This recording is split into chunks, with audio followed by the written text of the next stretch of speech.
అవును గజాల గారు ఇంకా రాలేదేంటి? టైం కూడా అయిపోతుంది. ఫోన్ చేద్దాం. హలో గజాల గారు, కిరణ్. టైం కూడా అవుతుంది ఇంకా రాలేదు. ఓహో, కొంపదీసి మీ కూర నేను తినేస్తానని ముందే తినేసి వెళ్ళిపోయారు కదా. అదంతా కాదు కిరణ్, ఫ్యామిలీ అంతా తిరుపతి వచ్చాం. రావడానికి 1 వీక్ పడుతుంది.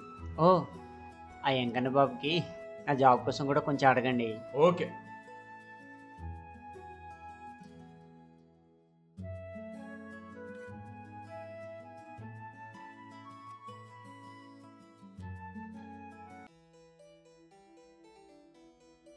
ఇదేంటి ఇప్పుడు వచ్చింది?